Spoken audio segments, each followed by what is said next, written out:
Ensemble pour les libertés, le débat est autorisé et on a le droit de ne pas être d'accord, mais on n'a pas le droit de ne pas en discuter.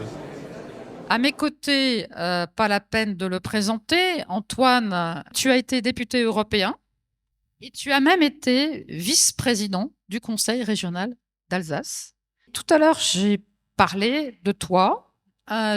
Pendant l'Assemblée générale, j'ai parlé du mouvement écologiste indépendant que tu as créé en 1994 et j'ai parlé, on va dire, du fait que nous avions trouvé un accord, ce qu'on appelle un accord technique, pour aller ensemble aux législatives.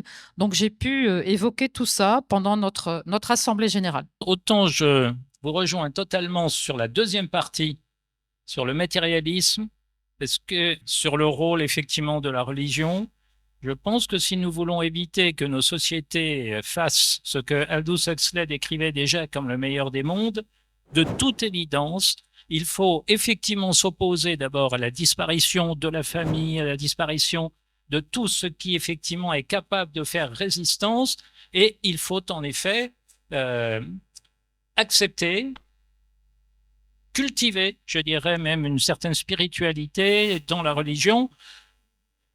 Malraux disait le XXIe siècle n'existera pas s'il n'est pas spirituel. Bon, ça c'est un premier élément. Mais par contre, je suis en désaccord complet sur la première partie. Et en particulier ce qu'elle implique en matière de climat, ce qu'elle implique en matière de pollution atmosphérique, ce qu'elle implique en matière de démographie. La démographie aujourd'hui, c'est une menace pour l'humanité.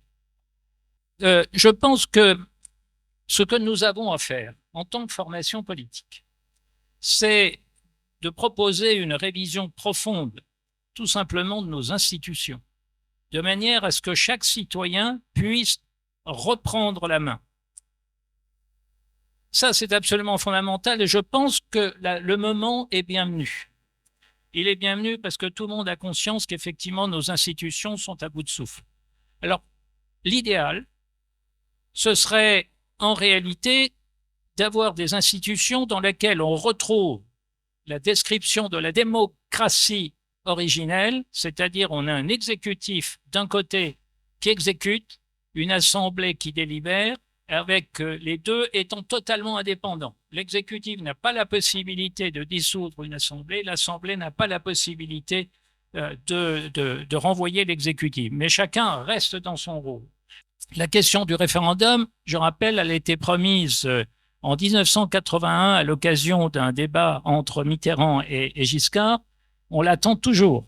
Il y a eu différentes propositions, plusieurs formules qui ont été introduites dans la loi, qui en général n'ont pas perduré et qui de toute façon étaient plus une machine à tromper les gens. Donc, le vrai référendum qui existe dans de très nombreux pays, et je pense que, mais par contre, il faut que la procédure référendaire soit cadrée, parce que l'on peut utiliser la procédure référendaire à de mauvaises fins.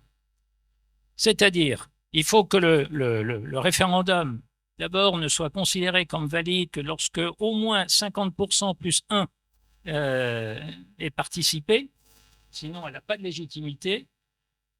Moi, je suggère que ce n'est qu'à la condition qu'il y ait une majorité qualifiée, 60% par exemple, pour le oui ou pour le non, quand on est dans un choix binaire, qui soit accepté. Entre les deux, il appartient tout simplement aux assemblées d'analyser le résultat et de trouver une solution. Mais je vous rappelle, on pourrait prendre plusieurs exemples pour montrer que lorsque l'on est dans des résultats qui montrent qu'en gros, il y a autant de pour que de contre, on aboutit en règle générale à de très mauvaises solutions et on peut favoriser tout simplement des relations très conflictuelles au sein de la société elle-même.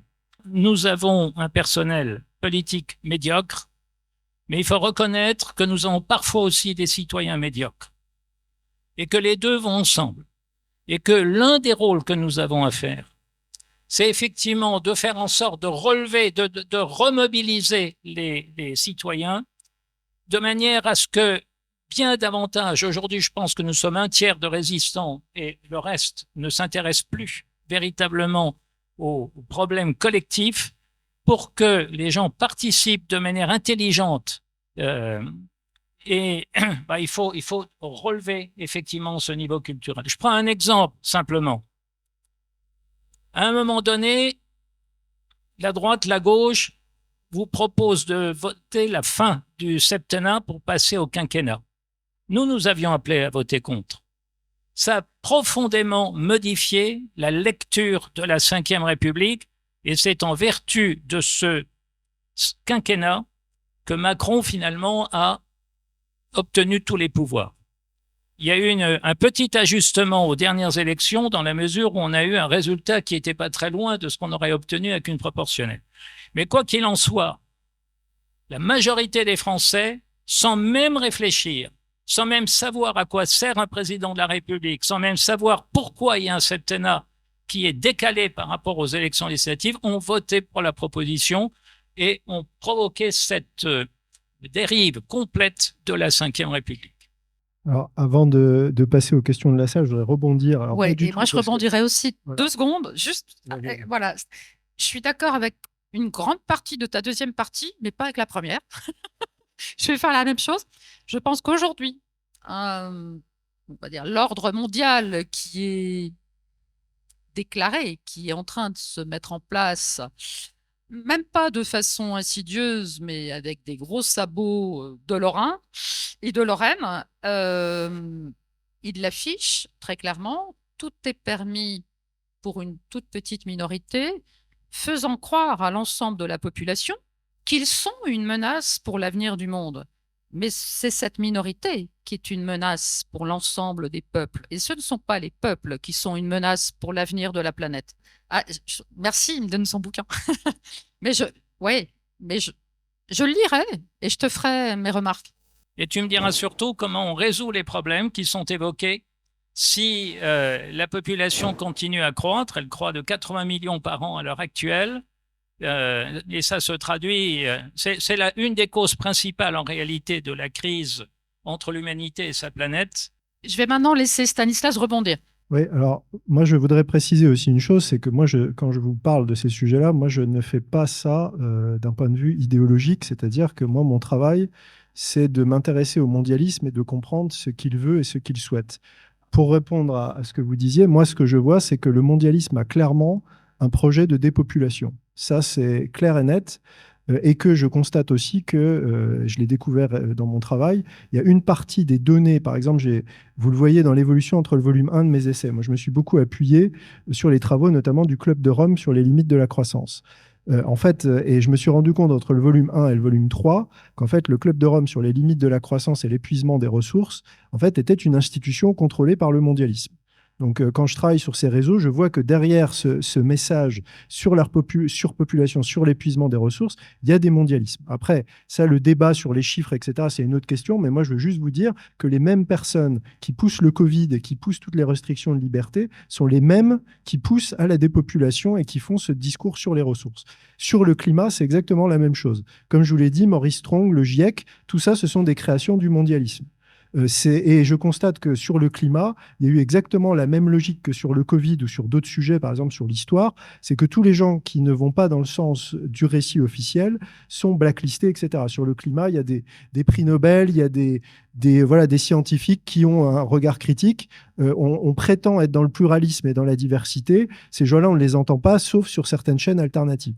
Et je dis juste que tous ceux qui financent les recherches sur le climat sont des mondialistes. Après, pour clore ce point et rebondir sur ce que vous disiez sur les institutions, je pense qu'il y a une question qui est fondamentale que j'ai un peu abordée dans la dernière partie de mon propos, c'est qu'en fait, aujourd'hui, on a un problème, c'est-à-dire qu'on peut mettre sur le papier tous les projets qu'on veut de réforme institutionnelle, est-ce qu'on devrait faire des référendums, de la démocratie directe, etc. Pour moi, la première question qu'on doit résoudre, c'est comment on s'assure que ces choix-là soient respectés. C'est-à-dire qu'aujourd'hui, vous avez des gens qui ont verrouillé entièrement le système, qui l'ont verrouillé institutionnellement, qui l'ont verrouillé médiatiquement, et qui n'hésitent pas à recourir à la violence, on l'a vu avec les Gilets jaunes, quand il y a une contestation populaire. Donc pour moi, la vraie question, c'est comment faire pour que les choix du peuple soient respectés. On l'a vu en 2005, où on a dit que le peuple ne voulait pas du traité de constitution européenne, il est passé 2 ans plus tard. On a vu qu'il y avait un soutien massif aux Gilets jaunes. Finalement, ça a continué sur sa lancée, le quinquennat a continué sur sa lancée. Là, il y a eu la réforme des retraites, il y avait 80% des Français, voire plus, qui soutenaient les manifestants. C'est passé par un 49-3. Donc la vraie question qui se pose, et ça c'est un sujet qui est délicat, il faut les marcher dessus avec des œufs, notamment pour ne pas tomber sur le coup de la loi, mais la question, c'est la question du consentement populaire et la question de comment le peuple fait respecter ses choix. Et moi, c'est pour ça que je pense qu'il faut bien identifier où sont les nœuds du pouvoir et où sont les réseaux de pouvoir, parce qu'en fait, c'est là où il faut frapper.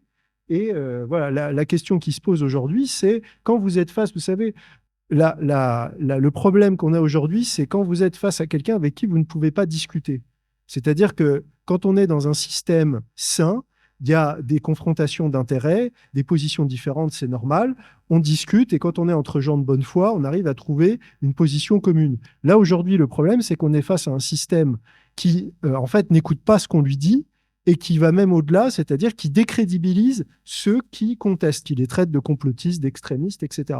Et donc, moi, ce qui m'inquiète beaucoup et qui m'inquiète pour l'avenir de la France, c'est qu'est-ce qui se passe quand vous avez un problème légitime que vous ne pouvez pas discuter et qu'en plus la personne avec qui vous êtes censé discuter refuse de vous parler au prétexte que vous êtes complotiste, extrémiste, etc. Mais quelle est la solution? En fait, la seule solution, c'est la violence.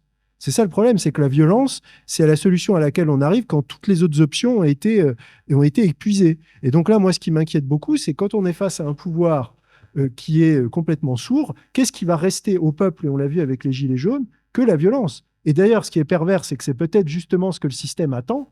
Il attend la violence pour justifier encore plus de répression et justifier encore plus de lois liberticides. Donc on est dans une situation qui est extrêmement délicate et c'est pour ça, pour ça que je me suis engagé dans ce travail, c'est que je pense que la première étape, comme le disait très justement Martine, c'est déjà d'éveiller le plus de conscience possible parce que ça, pour l'instant, c'est quelque chose où encore on peut se battre sur ce terrain-là et c'est pas encore criminalisé, même si on doit être de plus en plus prudent par rapport à ce qu'on dit et même parfois ce qu'on pense.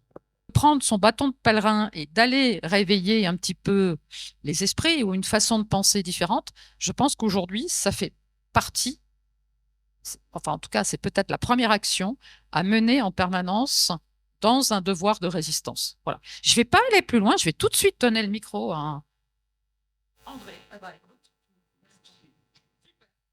Merci. Je m'appelle André Tessier-Ducrot. Je suis ingénieur conseil. Je suis né en 1937. J'ai découvert l'Alsace en 1959. Et je suis, d'une manière générale, d'accord avec Stanislas. J'étudie ce que vous appelez la globalisation depuis les années 70, quand elle a démarré avec les premières mesures de ce que moi j'appelle la financiarisation. La première mesure ayant été, je vous le rappelle, la décision insensée que la masse monétaire d'un pays ne pouvait plus augmenter que par la dette, ce qui était intellectuellement une véritable monstruosité. Ça fait que vous tous, dans la salle, pendant que vous dormez et que moi je dors, la France s'endette. C'est un mécanisme automatique puisque notre population grandit encore un petit peu, notre PIB augmente encore un petit peu, donc il faut plus de monnaie en circulation. Alors, la Banque centrale emprunte, la Banque centrale européenne bien sûr, et met les crédits en euros à la disposition de tout notre système bancaire. Et nous contribuons donc tous à cette financiarisation. C'était le lancement. Excusez-moi, est né aux États-Unis en 2006 de la volonté de quelques Français. Excusez-moi, je rebondis juste par rapport à ce que vous venez de dire. Il faut savoir que justement ce que vous décrivez, la financiarisation et l'invention de ce mécanisme, c'est les Rothschild qui ont inventé. Le financement par la dette, l'invention de la Banque centrale, c'est la clé de la fortune des Rothschild. Là, vous en savez peut-être plus que moi, mais je doute qu'il y ait eu un seul inventeur. Je suis sûr que l'idée était en l'air, parce que la première fois que j'en ai entendu parler, ça devait être vers 77 ou 78, c'était Valéry Giscard d'Estaing qui défendait cette financiarisation, et notamment cette cet endettement systématique par la création monétaire, et il avait l'air tellement convaincu du génie dans cette mesure que je ne peux pas imaginer que seulement les Rothschild l'auraient influencé. Je pense qu'il a eu plusieurs sources, comme on dit chez nous, l'idée était en l'air. Ah ben alors l'idée, non, là je peux vous le dire, parce que cette idée-là, elle remonte en fait déjà au XVIIe siècle, c'est-à-dire à la création de la Banque d'Angleterre, et la Banque d'Angleterre est créée par les Rothschild en 1694. Donc ce sont vraiment eux, notamment le patriarche de Francfort, qui a cette idée. Donc historiquement, on peut vraiment remonter... Je vous propose une chose. Nous sommes en général d'accord. Oui. Mettons-nous d'accord sur ce sur quoi nous ne sommes pas d'accord. Ben voilà. Voilà tout. Alors, la deuxième, ça a été la dérégulation de l'industrie bancaire, grâce à laquelle une banque peut utiliser l'argent de vos dépôts pour prendre des risques dans des opérations d'investissement dont vous ne connaissez pas les décideurs. La troisième chose, c'est une vieille institution britannique, très ancienne, elle date des croisades, c'est le trust. Le trust sur lequel s'appuient tous les paradis fiscaux, puisque le trust est une entité juridique qui n'a pas d'actionnaire, qui n'a que des donateurs qui n'ont aucune responsabilité, et d'ailleurs ils ont donné dans le passé, c'est fait, et des bénéficiaires qui auront l'argent dans l'avenir, donc pour l'instant n'ont aucune responsabilité. Et celui qui dirige le trust, lui, il vous dira « je suis gérant ». Je ne vous dirai pas qui sont les vrais décideurs parce que les statuts nous l'interdisent. Je ne vous dirai pas que j'ai une responsabilité parce que je ne suis responsable que vis-à-vis de mes donateurs et par conséquent, je n'ai pas à répondre à vos questions. Deuxième outil très ancien qui a été remis au goût du jour avec la financiarisation. Le troisième, ça a été une monstruosité extra-financière.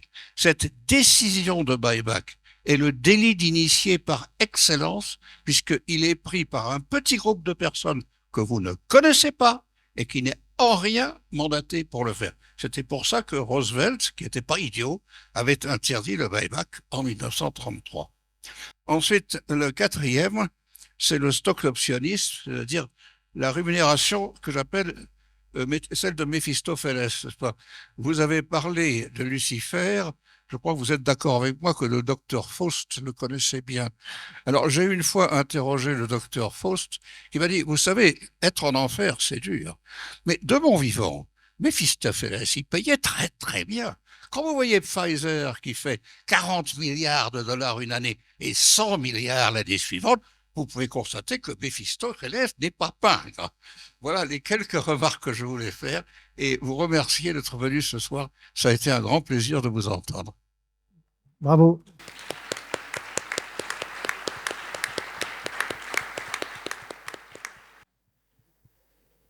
Bonjour, François-Marie Perrier.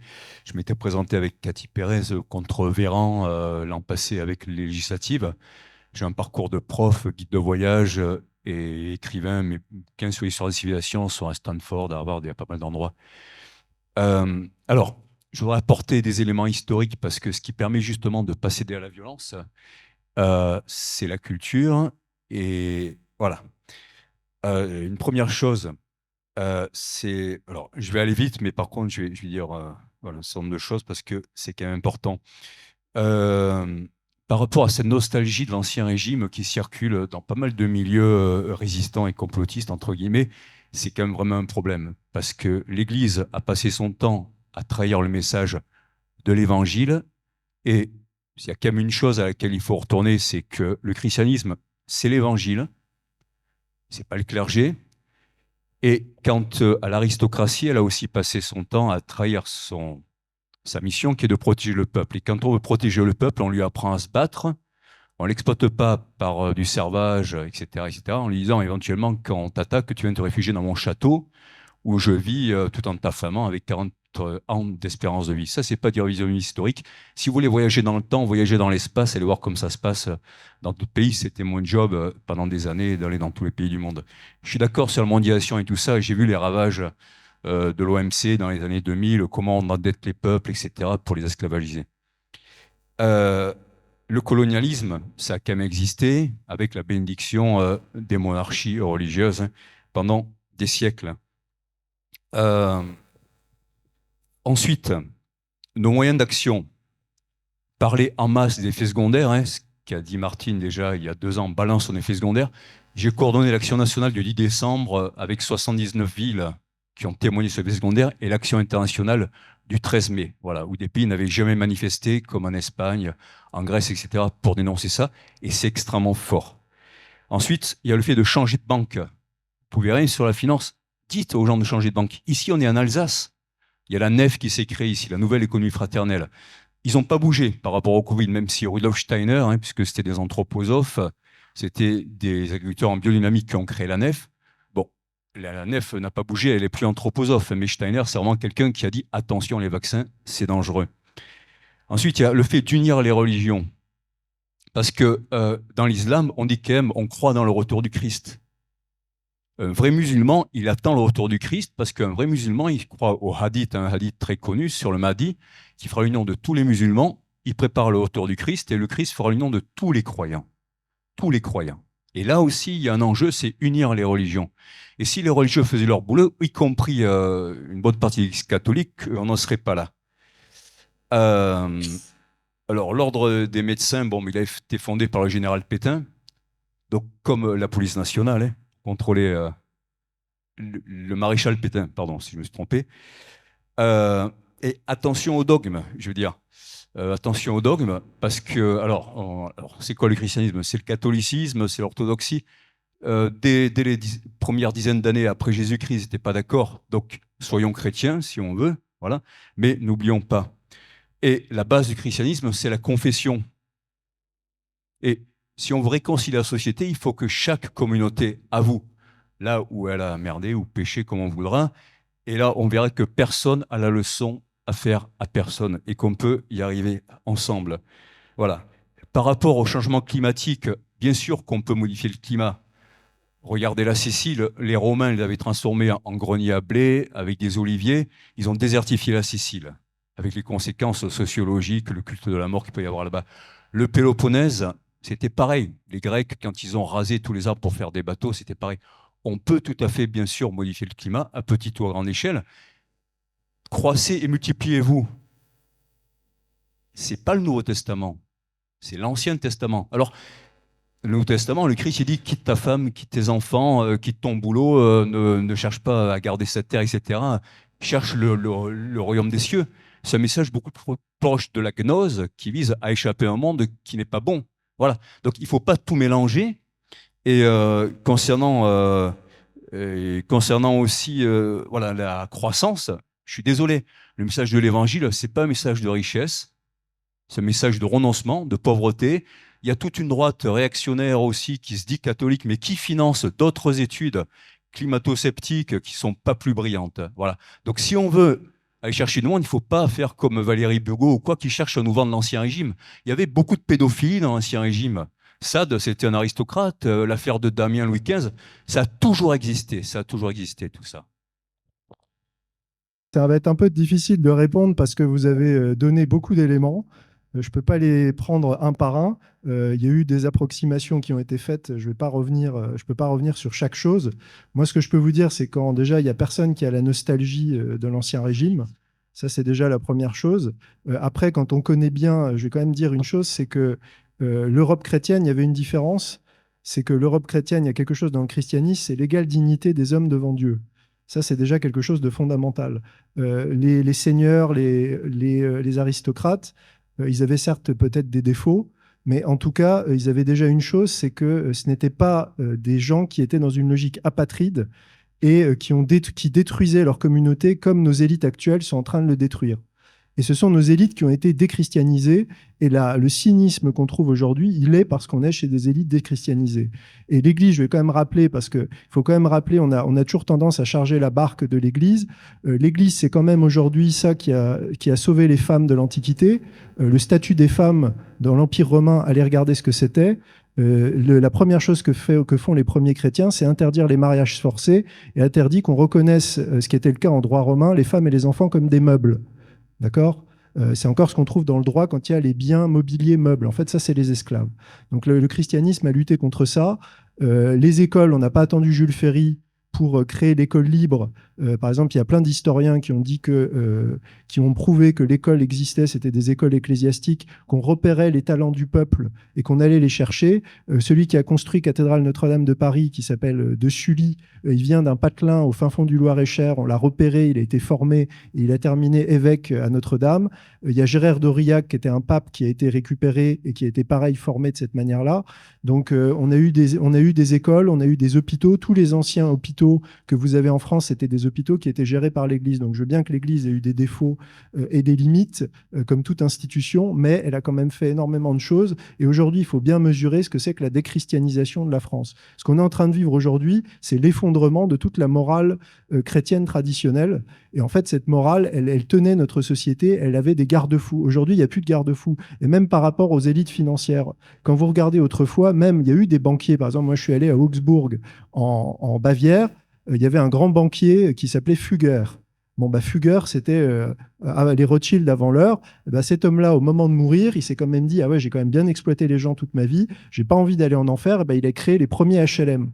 Il a créé les premiers HLM et il a créé un quartier entier qu'on peut encore visiter aujourd'hui où les plus démunis pouvaient se loger. Donc il y avait un équilibre, c'est-à-dire que face au pouvoir temporel, il y avait le pouvoir spirituel. Et même un roi, même un empereur devait rendre des comptes au pape et redevait compte à Dieu. Par exemple, même le roi de France avait une limite à son pouvoir. Il y avait une limite de son pouvoir qui était Dieu. Aujourd'hui, il n'y a plus de limite au pouvoir. Donc il faut bien comprendre de quoi on parle. Ce que vous avez dit sur les religions, bien entendu, je suis absolument pas d'accord. Moi, je crois au contraire qu'on a besoin de dogmes. On a besoin de dogmes et que c'est une grave erreur de croire qu'on n'a pas besoin de dogmes. C'est de la même manière que dire on n'a pas besoin de constitution, on n'a pas besoin de loi. On a besoin de choses qui structurent l'être humain, qui structurent les communautés et qui sont des règles claires. Et en plus, dans le cas de la religion, les dogmes ont une raison d'être. Ce n'est pas des choses qui sont arbitraires. Il y a une raison d'être de la théologie. Donc ça, c'est très important de le souligner. Et ce que vous dites que les religions devraient toutes s'entendre, c'est exactement ce que je vous ai expliqué, c'est exactement ce que veut le mondialisme. Et c'est exactement ce que veut le pape François. Moi, je suis catholique. Le pape François veut cette religion inclusive et va de plus en plus dans le sens il n'y a plus de différence entre les musulmans, les croyances païennes, etc. Ce qu'un pape ne devrait absolument pas faire. Donc là, sur votre analyse, on va vers l'inclusivité, on va vers l'œcuménisme, mais c'est une tendance qui est de l'Église actuelle, et au contraire, l'Église va dans ce sens et fait la guerre à la tradition. Moi, je suis un catholique traditionnel, je peux vous dire que depuis que c'est le pape François, il y a une véritable guerre contre cette forme de rite qui existe depuis pratiquement 1500 ans. Et d'ailleurs, le pape Benoît XVI avait fait un équilibre. Donc demandez-vous pourquoi il y a cette attaque contre la chrétienté traditionnelle. Et je précise aussi une chose, il n'y a aucune religion au monde qui est attaquée comme le christianisme. Aujourd'hui, il y a énormément de choses. Il faut rappeler que les persécutions de chrétiens, c'est 360 millions de personnes dans le monde.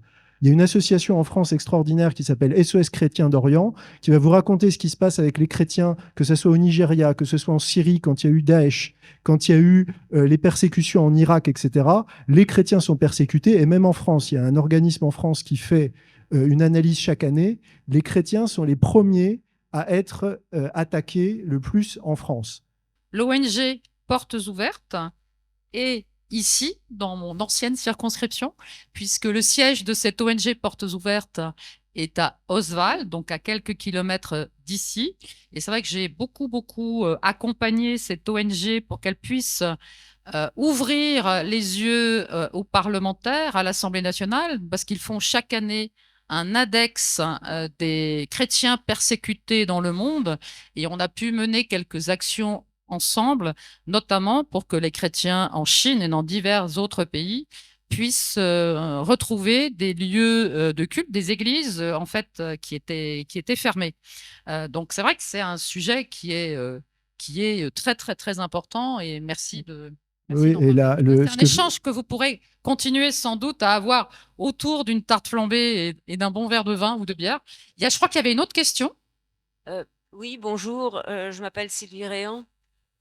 Je suis formatrice en physique quantique appliquée à la biologie, mais la question est plutôt d'ordre théologique là, puisque je suis née catholique. Quand j'avais 11 ans, je voulais être religieuse. Je serais même devenue curé, mais c'était pas possible. Et j'ai viré ma cutie vers la vingtaine, où je me suis rendu compte que l'Église, en fait, manipulait la conscience par la culpabilité. Quand on écoute à l'Église, les curés manipulent les gens par la culpabilité.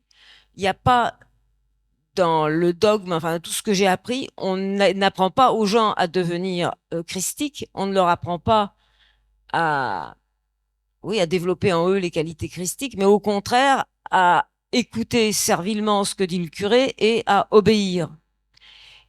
Et donc, du coup, j'ai complètement lâché l'Église, d'autant plus que cette Église, malgré tout, a tué plus de 300 000 femmes, ou je ne sais pas si c'était des millions, ça dépend, brûlées sur le bûcher parce que c'était des femmes de connaissance, comme sorcières. C'est une institution extrêmement machiste. Et du coup, bon, je veux dire, alors que toutes les religions, même on peut trouver des femmes musulmanes, enfin, je sais pas si les musulmans, mais chez les juifs, il y a des rabbines. Euh, dans l'Église, il est hors de question qu'une femme puisse devenir prêtre. Et alors, bon, sous prétexte que le Christ était un homme. Mais bon, c'est vrai qu'à l'époque du Christ, Alors, je vais répondre, si vous avez fini voilà, bon, vos bah, c'est questions. tout. Donc, c'était par rapport, Oui. disons, l'Église, enfin, pour moi, la religion et la spiritualité, c'est important. Une union ensemble, c'est important, mais l'Église catholique, j'ai un peu de mal avec. Voilà. Alors, ce que je peux vous dire, c'est que par rapport à ce que vous venez de dire, alors c'était peut-être vrai à votre époque, il y a eu cette théologie de la culpabilité, ça, il y a beaucoup de gens plus âgés qui disent ça. Aujourd'hui, déjà, c'est plus le cas parce que c'est un discours qui n'est plus audible et c'est pas du tout ce qui est dit même dans les communautés traditionnelles. Ce qui est mis en avant aujourd'hui, enfin même ce qui est le fondement même du message évangélique, c'est l'amour du Christ, c'est déjà ça. Et aujourd'hui, c'est pas, on nous demande pas, c'est ce que j'ai dit tout à l'heure, le christianisme nous préserve de notre liberté. On a toujours le choix de dire non. Et on peut suivre le Christ ou pas. Et ça, c'est quelque chose qui n'est pas imposé. Donc ça, c'est le premier point.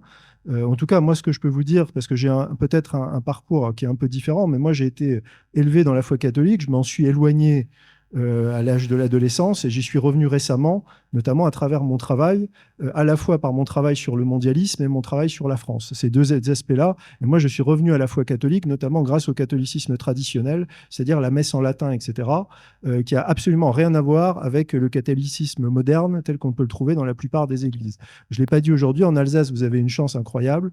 Vous avez les deux paroisses en Alsace. C'est la paroisse de la Croix-Glorieuse. Il y en a une à Strasbourg et il y en a une à Colmar. Si vous voulez voir ce que c'est, ne serait-ce que par curiosité, à quoi ressemble le catholicisme traditionnel sous une forme moderne, avec en plus des jeunes abbés, allez-y, c'est demain les messes à 10h30. Donc ce que je peux vous dire aussi par rapport aux sorcières, parce que c'est un sujet sur lequel j'ai travaillé, les sorcières, il faut savoir que, alors les chiffres que vous avez donnés me semblent vraiment importants, il faut savoir que c'est essentiellement dans les pays protestants. Il y a eu un peu en Alsace, mais dans le reste de la France, aujourd'hui, moi je me suis penché sur ça, et c'est intéressant justement de voir le lien entre protestantisme et retour de la logique sacrificielle. Ça nous emmènerait trop loin. Mais en tout cas, sur les sorcières, il y a eu très très peu de sorcières dans les régions catholiques. Il y a eu beaucoup en Allemagne, en Alsace et dans les pays Nouvelle-Angleterre, aux États-Unis, etc. Et le dernier point que vous avez évoqué, c'était quoi? Oui, c'était sur le fait que les hommes, les femmes ne pouvaient pas être prêtres. Alors ça, il y a quelque chose de très important et au-delà de ce sujet-là, je ne l'ai pas évoqué dans ma présentation, il y a un danger dans lequel il faut se défier, c'est l'indifférenciation. L'indifférenciation, le mondialisme veut l'indifférenciation. Il veut plus de différence entre les hommes et les femmes. Il veut plus de différence entre l'étranger et le national. Il veut plus de différence entre un homme et une femme, mais aussi bien même au niveau biologique avec le transgenre. Moi, je crois qu'au contraire, on a besoin de différenciation. Et de la même manière que les mondialistes veulent que des hommes puissent être enceintes, moi, je pense que la maternité, ça doit rester le privilège de la femme. De la même manière, je pense que le sacerdoce doit rester le privilège de l'homme. Donc, c'est vrai que ça peut être une violence et ça peut être injuste pour certaines personnes. Mais moi, je me méfie de la règle aujourd'hui qui est de faire la loi, non pas pour la majorité, mais pour la minorité. Et aujourd'hui, on est dans ce problème de dictature des minorités. Donc, c'est vrai que malheureusement, il y a des gens qui en souffrent, mais je pense que c'est important de garder les distinctions et la différenciation. Je voulais juste vous rendre attentif à quelque chose. Et là, c'est la psychiatre qui parle.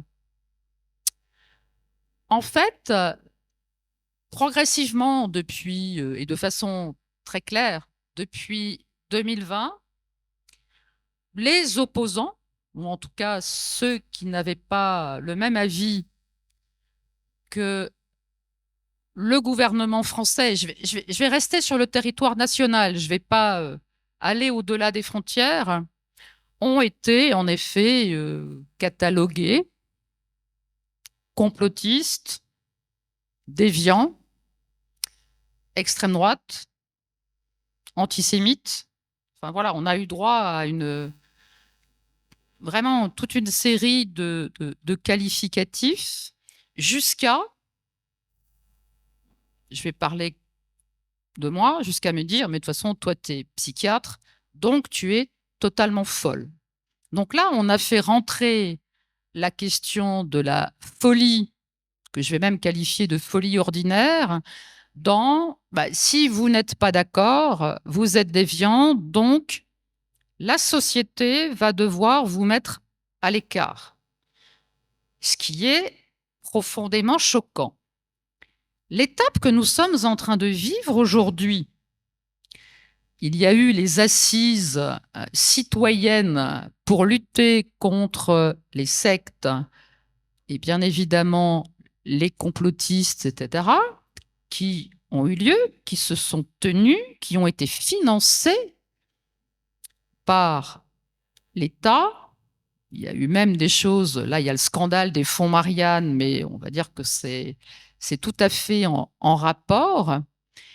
Et ce que je dénonçais dans mes 2 rapports parlementaires que j'ai pu écrire en 2018 et 2019, qui étaient de dire la prise en charge de la santé mentale en France manque de moyens, est aujourd'hui, mais bon, bien évidemment, c'était dans un objectif réel de dépistage, d'accompagnement, de bien-être. Ce thème-là est en train d'être récupéré par l'Union européenne, est en train d'être poussé par von der Leyen en personne, en disant il va falloir qu'on mette des moyens pour dépister les personnes en souffrance en santé mentale, et de façon concomitante, ils viennent de sortir un lexique, une espèce de bibliothèque de répertoire d'ONG dangereuses, d'associations dangereuses, de personnalités dangereuses, et qu'il va falloir remettre pour des objectifs de santé mentale dans le droit chemin. Bien évidemment, Ensemble pour les libertés et dans cet annuaire, Martine Vonner est nommée 12 fois. Donc, aujourd'hui, on est dans une dérive absolument incroyable, mais qui ne t'étonnera sûrement pas, toi non plus Antoine, mais qui est extrêmement inquiétante. Donc, on est toujours dans cette logique que tu as très bien développée de politique, au sens très large, insidieuse, pour complètement retourner le bon sens qui consisterait à prendre soin réellement. Voilà. Donc, c'est juste pour relancer le débat. Ce qui nous rassemble, c'est la défense de la liberté. Et ce dont il faut bien se rendre compte, c'est que dans tous les pays d'Europe, à l'heure actuelle, l'autocratie et parfois la dictature gagnent. Tout simplement parce que c'est une réponse bien souvent à la crise. Bien souvent, les gens vont rechercher l'homme fort pour répondre, notamment lorsqu'il y a du désordre. Donc, c'est face à cela que nous devons agir. Alors, ce qui nous rassemble, c'est aussi la démarche politique. Et la démarche politique, ça consiste effectivement à trouver les solutions en particulier au niveau de la réforme des institutions, je l'ai évoqué tout à l'heure. Quoi qu'il en soit, nous devons rester ensemble, mobilisés, et c'est avec plaisir, et en tout cas, c'est bien parce que nous avons agi ensemble pour les libertés que nous nous sommes retrouvés aux dernières élections ensemble. Merci. Je voulais te remercier de m'avoir invité, de m'avoir laissé m'exprimer. Je ne suis pas surpris, ce sont toujours les thèmes religieux qui suscitent le plus de débats, ce qui me pousse à dire que c'est peut-être là qu'est l'essentiel. Et surtout, mais au-delà de ça, face aux gens qui cherchent à nous détruire, je pense qu'on a besoin d'avoir une conscience claire des enjeux, une conscience claire des combats, et on va avoir besoin les uns des autres, et qu'il faut éviter au maximum les divisions, et qu'il faut trouver ce qui nous rassemble le plus, et ce qui nous rassemble le plus, c'est l'amour de la justice, de la vérité et de la liberté. Merci. Pour l'avoir vécu de l'intérieur et pour avoir subi mes collègues parlementaires, je pense qu'il va falloir être très audacieux, mais malheureusement, le ver est dans le fruit et il est très largement dans toutes nos institutions.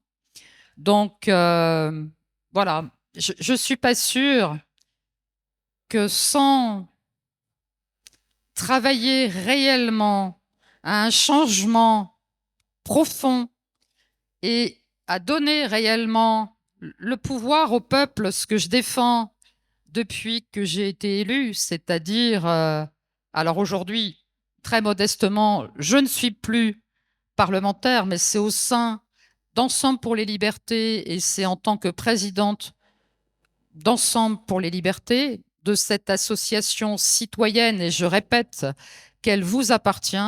Je pense réellement que si on ne redonne pas le pouvoir au peuple, par le peuple et pour le peuple, c'est-à-dire une vraie démocratie directe, il n'y a que trop peu d'avenir aujourd'hui serein à notre belle nation. Donc battons-nous pour toutes les libertés et battons-nous pour le pouvoir aux citoyens français.